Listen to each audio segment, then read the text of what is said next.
नमस्ते साथीहरू, स्वागत छ यहाँहरूलाई हाम्रो युट्युब च्यानलमा। सधैँ चाहिँ आज पनि हामी एउटा यस्तो विषयमा कुरा गर्दैछौँ जुन विषय हाम्रो समाजमा खुलेर कमै गरिन्छ, तर महसुस धेरैले गरिरहेका हुन्छन्। आजको हाम्रो विषय छ, के विवाहित महिलाहरूले पनि हस्तमैथुन गर्छन्? अनि यदि गर्छन् भने यसको पछाडिको कारण के हो? के यो सामान्य हो वा यसले वैवाहिक जीवनमा असर गर्छ? धेरैलाई लाग्न सक्छ कि विवाह भइसकेपछि यौन सन्तुष्टिको लागि श्रीमान वा श्रीमती साथमा हुन्छन्, त्यसैले हस्तमैथुनको आवश्यकता पर्दैन। अझ विशेष गरी महिलाहरूको हकमा त यो कुरा सोच्नै नसकिने जस्तो मानिन्छ। राम्रो घरकी बुहारी वा श्रीमतीले यस्तो गर्छन् र भन्ने सामाजिक भाष्य निर्माण गरिएको छ। तर विज्ञान, मनोविज्ञान र वास्तविकता के हो त? आजको भिडियोमा हामी कुनै पनि पूर्वाग्रह नराखी एकदमै शैक्षिक र वैज्ञानिक दृष्टिकोणले यो विषयलाई केलाउनेछौँ।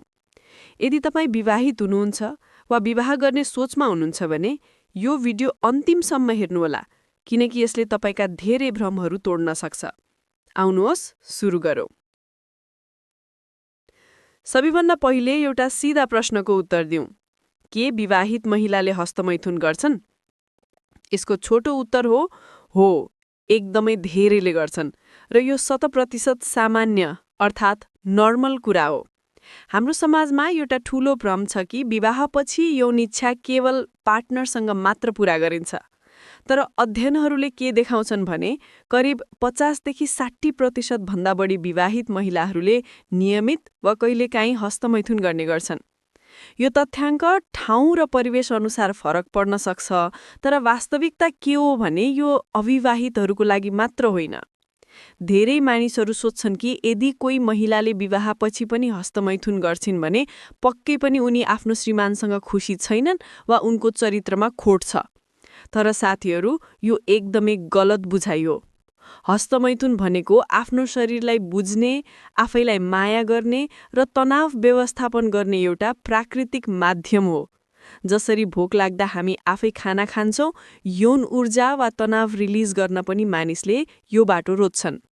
यो पुरुषको हकमा जति सामान्य छ, महिलाको हकमा पनि त्यति नै सामान्य हो। त्यसैले यदि तपाईँ यो भिडियो हेरिरहनु भएको छ र तपाईँलाई यस्तो गर्दा गिल्टी वा अपराध बोध महसुस हुन्छ भने ढुक्क हुनुहोस्। तपाईँ एक्लो हुनुहुन्न र तपाईँले कुनै पाप गरिरहनु भएको छैन। अब कुरा गरौँ कारणहरूको। आखिर श्रीमान हुँदाहुँदै वा वैवाहिक जीवनमा रहँदै महिलाहरू किन हस्तमैथुन गर्छन् त? यसका धेरै व्यावहारिक र वैज्ञानिक कारणहरू छन्। कहिलेकाहीँ जोडीहरूमा यौन इच्छाको स्तर मिल्दैन। हुन सक्छ श्रीमतीलाई यौन सम्पर्कको इच्छा धेरै छ, तर श्रीमान थाकेका छन्, तनावमा छन् वा मुडमा छैनन्।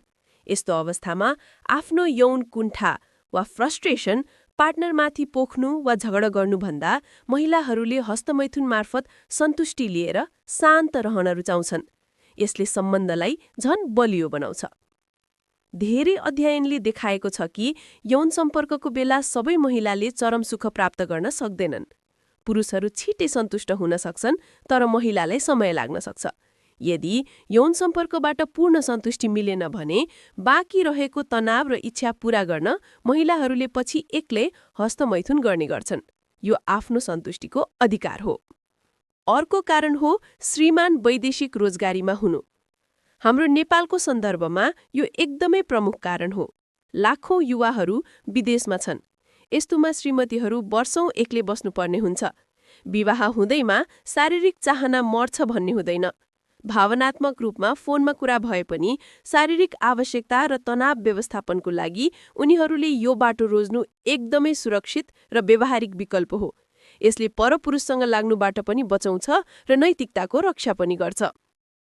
हस्तमैथुन गर्दा शरीरमा डोपामाइन र अक्सिटोसिन जस्ता हर्मोनहरू रिलिज हुन्छन्। विवाहित महिलाहरूमा घरको काम, छोराछोरी, सासू ससुरा र करियरको ठूलो तनाव हुन्छ। त्यो तनाव कम गर्न र राति मिठो निद्रा लगाउनको लागि धेरैले यसलाई नेचुरल पेन किलरको रूपमा लिन्छन्। यो सुन्दा अचम्म लाग्न सक्छ, तर महिनावारीको बेला हुने पेट दुख्ने समस्या क्र्याम्प्समा हस्तमैथुनले औषधिको काम गर्छ। ओर्ग्याजम हुँदा पाठेघरको मांसपेशी खुम्चिने र रिल्याक्स हुने हुँदा दुखाइ कम हुन्छ। अब धेरैलाई जिज्ञासा हुन सक्छ, तरिका के हो त? वा महिलाहरूको हस्तमैथुन पुरुषको भन्दा कसरी फरक हुन्छ? पुरुषहरूको प्रक्रिया प्राय सिधा हुन्छ, तर महिलाहरूको शरीर जटिल र संवेदनशील हुन्छ। यद्यपि यो नितान्त व्यक्तिगत कुरा भए पनि शैक्षिक जानकारीको लागि बुझ्दा महिलाहरूले मुख्यतः 2 तरिकाले सन्तुष्टि लिने गरेको पाइन्छ।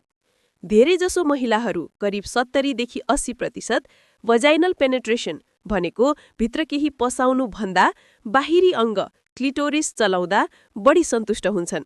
यो अङ्ग नै महिलाको शरीरमा यौन सुखको मुख्य केन्द्र हो। यसलाई औँलाले छोएर, रगडेर वा दबाव दिएर उनीहरू सन्तुष्टि लिन्छन्। केही महिलाहरू औँलाको प्रयोग गरेर भित्री आनन्द लिन्छन्। पछिल्लो समयमा सहर बजारमा सेक्स टोइज वा भाइब्रेटरहरूको प्रयोग पनि बढ्दो छ। साथै सिरानीको प्रयोग गरेर दबाव दिने वा पानीको फुहारा जस्तो प्रयोग पनि अपनाइन्छ। त्यसैले साथीहरू, निष्कर्षमा भन्नुपर्दा विवाहित महिलाले हस्तमैथुन गर्नु कुनै अनौठो, लज्जास्पद वा पापको काम होइन। यो मानवीय स्वभाव हो। चाहे श्रीमान विदेशमा हुन् वा स्वदेशमा, महिलाको पनि आफ्नै यौन इच्छाहरू हुन्छन् र त्यसलाई सुरक्षित तवरले पूरा गर्नु उनको अधिकार हो। हामीले यस्ता विषयलाई लुकाएर दबाएर राख्दा मानसिक कुण्ठाहरू जन्मिन्छन्। त्यसैले यौन स्वास्थ्यलाई शारीरिक स्वास्थ्य जस्तै सामान्य रूपमा लिन सिकौं। तपाईलाई आजको यस जानकारीमूलक भिडियो कस्तो लाग्यो? कृपया कमेन्टमा आफ्नो विचार राख्नुहोला। यदि मन पर्यो भने लाइक र शेयर गर्न नबिर्सनुहोला। यस्तै अन्य शैक्षिक भिडियोहरू हेर्नको लागि हाम्रो च्यानललाई सब्स्क्राइब गर्नुहोला। आजको लागि बिदा दिनुहोस्। नमस्कार।